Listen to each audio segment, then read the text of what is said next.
We are here at San Francisco, California's Bayview Opera House for a community screening of The Waiting Room, also with a follow-up discussion with a diverse panel. We want to have a community discussion on how healthcare reform is going to be changing the community's outlook and changing how healthcare's outlook will be. And so we'll be having some guests speak on that as well. So I'm Dr. Marcus Lorenzo Penn. So I'm joined here by Perry Lang of the Black Coalition on AIDS Rafiki Wellness Center. You are the executive director there, yes? Yes, I am. Glad to be of service. Thanks so much. So we're here to not only speak about healthcare reform, but also just speak about how we can change what goes on in our ER, as we're here about the waiting room as well, the screening of the waiting room. What has your organization been doing to help decrease numbers in the ER? God, we tackle this from a variety of perspectives. I would say overall, we provide health information to the community, health education, health support, and health advocacy. And I'll be happy to talk about all of those. From the health advocacy perspective, we focus on health policies that are affecting particularly the African American community, but also marginalized communities, no matter who they are. Yes. So we have a African American Health Equity Council that meets once a month. There are about 50 or so members, and they focus on policies. Policies around physical health, policies around mental health, and policies around environmental health. Yes, yes. You spoke an important piece that's not been spoken about much in healthcare, and even with healthcare reform, is mental health.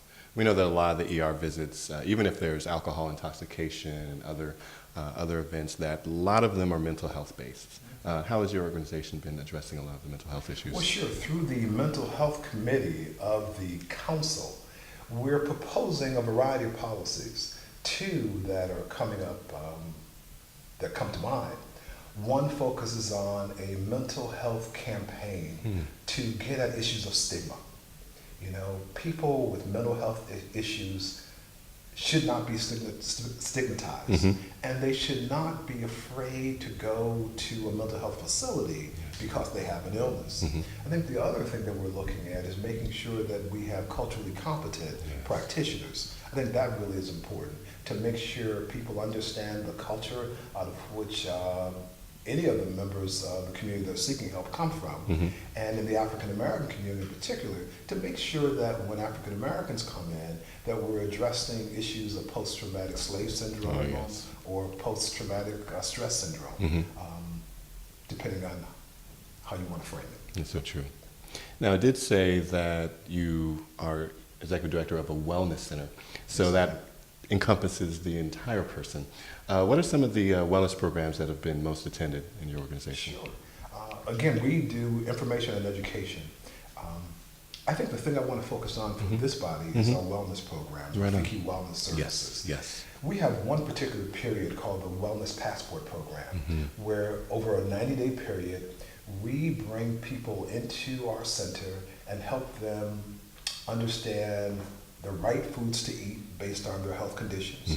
And we have a nutrition program where you get to understand the recipes. There's a food demonstration, and you get to taste all the food. Yes. We have a raw food cooking program.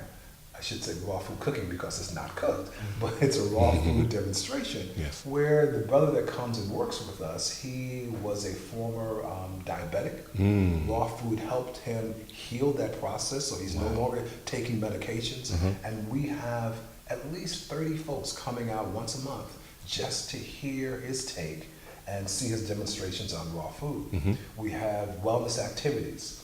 There's a class called soul line dancing that is very popular. There are usually about 70 people that attend that. And there are others, hip hop aerobics, gentle yoga. There's just a lot of things like that. And the community is being engaged in a healthy way to change behaviors. Right on it. Spoke about your equity council and how you look to affect policy. As healthcare reform law is a whole big change of policy.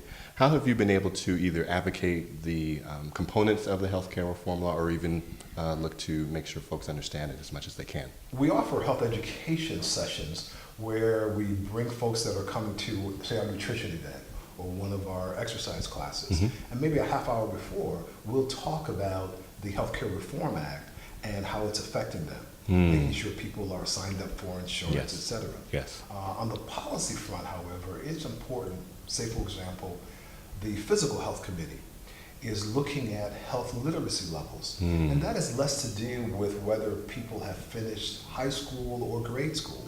But do you understand the instructions from your doctor?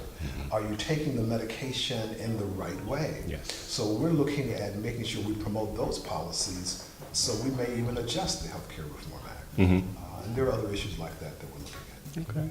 Well, I appreciate you speaking with me. I appreciate the hats you wear with the Black Coalition on AIDS, Rafiki Wellness, and the Equity Council, and appreciate continuing to make change in the community. Thank you. It's a joy to be of service. It Thank truly is. Thank you so much.